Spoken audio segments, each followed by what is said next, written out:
I'm Andrea Dennett. I graduated in 1981. I've always been interested in the environment, and in 1999 I adopted a local park through the City of Greater Geelong's Adopt a Park program.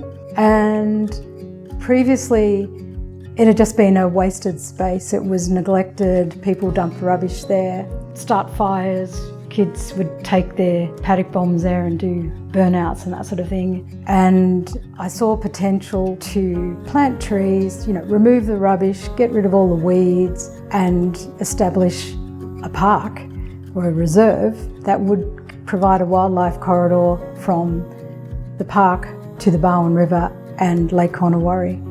And so we were successful in getting the grant, and we held many successful tree days and working bees. So we've had picnic benches installed, park benches to sit on, gravel path and bollards to exclude traffic so that we don't have kids doing burnouts as they used to do.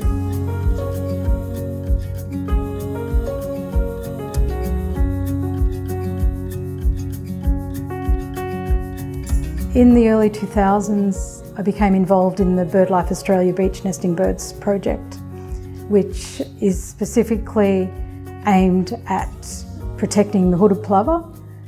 So the hooded plover is a small, shy nesting bird, and it was headed on the path to extinction. So we established a Friends of group called the Ballerine Friends of the Hooded Plover. And with guidance from BirdLife, we liaise with the land managers according to where the birds are nesting. And we train volunteers up, and then they look for the birds, look for their nests during the breeding season.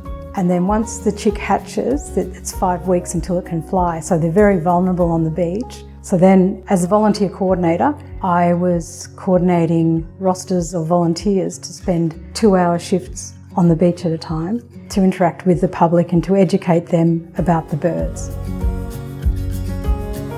With the measures that we use, their breeding success, which was the lowest of any birds, has gone from as low as 2% to 55%. And when I started in the beginning, there were 9 breeding pairs from Queenscliff to Lorne, and now there's over 20 breeding pairs, so they've re-established.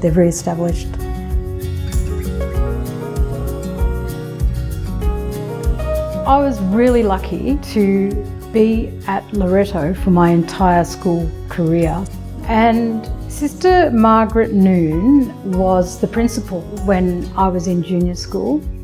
She was a great influence on my life. She taught us to always consider those less fortunate than ourselves. And she was a huge influence on my fundraising. Back in those days, we had fundraisers for everything. We had walkathons, we had wake-a-thons, we had the Walk Against Want, Project Compassion, and this really kicked off that fondness for fundraising that has carried on, to today. Like I'm supporting at least 12 charities at any given time, just through different activities. And so Loreto really has shaped who I am.